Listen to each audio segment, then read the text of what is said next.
Chapter 19 Year 873 PXF Late Spring. The next Hearth's Rest was just under a week away. As usual, Talon and Osmond were ready for it. While this duel was not as magical as their one at the gala, it was still a spectacle, and, as always, started and ended at the Arnador orphanage, as they truly performed it for them. The only surprise this time was that after almost 3 hours of dueling, stunts, and acts of whimsy all through the Trellis Market, as the course was on its return approach to the orphanage, there was Serena.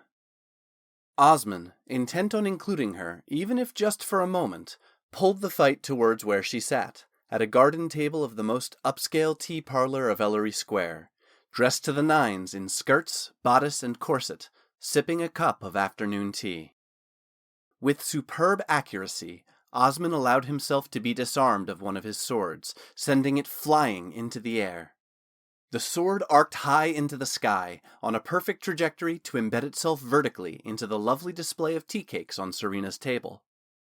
It landed right on target with a twang into the table's wood, and perfectly skewered a lovely cake in the process.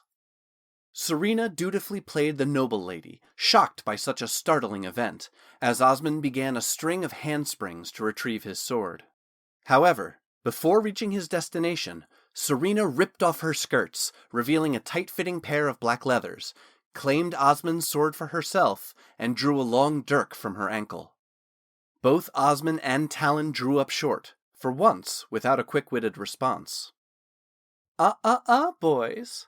No one defiles my cakes, Serena announced with aplomb, and proceeded to duel the two of them at once. The children from the orphanage, who had already gathered to see the return of Osmond and Talon, cheered with delight at this new development. Neither Osmond nor Talon held back nearly as much as they anticipated they would need to against Serena's attack. She displayed both skill and improvisation levels that avowed extensive weapons training. After a prolonged finale in front of the orphanage, involving Osmond and Talon battling more as a four-armed demon than two separate men, the duel ended in a three-way stalemate, as children and adults alike cheered at the performance.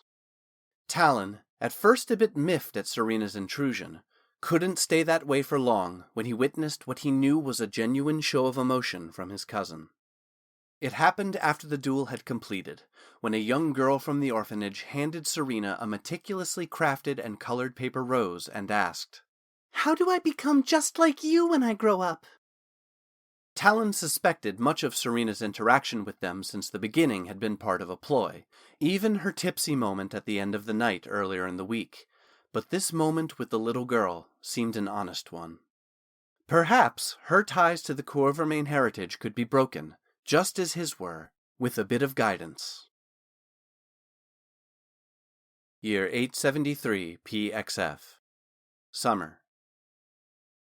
After the duel, Serena began appearing at the Sojourn's Rest more and more often, and over the next 2 months, the duo of Talon and Osmond slowly grew into a trio. Serena opened up to Talon, becoming more relaxed and enjoyable company, and while she and Talon would never be the best of friends, they developed a playful yet cutting repartee and appreciation of each other. On the other hand, Osmond and her relationship escalated quickly. Soon, it was not the door to Talon's rooms she arrived at, but Osmond's. The first night Osmond and Serena went out without him was actually a welcome one for Talon. Since the fall, he had let many of his duties at the keep slide as he focused on regaining some semblance of a social life by spending time with Osmond. With the bit of respite and quiet his offices at the keep provided, it began to enter Talon's consciousness that the much-needed distraction Osmond brought to his life also had deafened him to any whispers of new fiendish intrusions into the realm or information regarding Riken. As he began to ponder that, his curiosity piqued at how something so important was so easily set aside, he was distracted by yet another urgent and overdue requisition request. Yet, strangely, Talon's mind somehow couldn't seem to find its way back to his concern. As weeks passed, Osmond and Serena spent more nights out in Arnador without him. While Talon sorely needed the recent focus on his position as Knight Captain, he had to admit, There was a bit of a sting when, as spring turned to summer, the trio's nights he could attend began getting cancelled so that Osmond could visit Serena at the estate by himself. As the heat of summer progressed, so did the heat between Osmond and Serena. If the noises Talon heard emanating from Osmond's room early in the morning and late at night were any indication. While Talon saw Osmond outside of work less and less, he focused on how lax he had allowed his skills and the skills and conditioning of the other guards in the Duke's personal regiment to become. By Talon's own rules, training for one meant training for all, which therefore included Osmond as well, and meant the extra time at the keep became time away from Serena.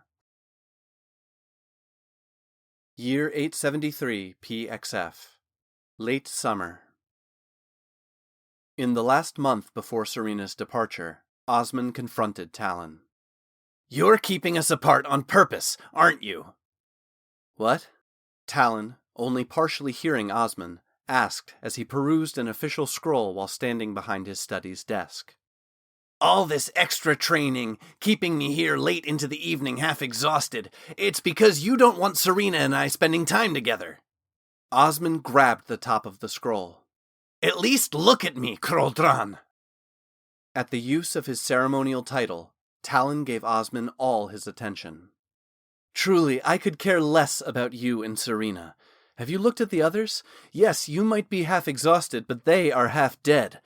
Less than a year ago, you could have done the training, run to the estate on foot, and still performed for Serena in bed." As soon as he said it, Talon sorely wished he hadn't. "And there it is," Osmond spat back ruefully. "I don't give two wet farts what you are into or not into, but don't hold it against me that I want to bed the woman I love." Then, Uldani emotions flaring, Osmond stormed out of Talon's study. That next month, Talon hardly saw Osmond outside training and rounds at the keep. He even took to staying at the estate instead of his room at the Sojourn's Rest. The next Hearth's Rest came and went, with Talon left waiting outside the orphanage for Osmond and Serena to show up. Neither made an appearance. To avoid disappointing the children, Talon dueled with them in the streets and alleys of the Trellis Market instead. Finally, the morning of Serena's departure arrived and went, with no sign of Osmond returning to the inn. Talon was left unsure if he would actually see his little brother ever again, until later that evening, when Talon heard the door to Osmond's room open and shut. Knowing what that must mean, he walked down the hall and, after a soft rap, said through the closed door, "I am here, whenever you are ready or need me." There was no response. Long after moonset, in the darkest hours of the night, Talon heard a light tap on his door. Upon opening it, Osmond just fell into his arms, sobbing uncontrollably. "She wouldn't stay, and even forbade me from following her," was all he could choke out. Talon held him tightly, knowing the pain of abandonment. Then, fully supporting his weight with his prodigious arms wrapped around him, whispered, "There is no pain worse than heartbreak, little brother. Not on earth nor in the heavens."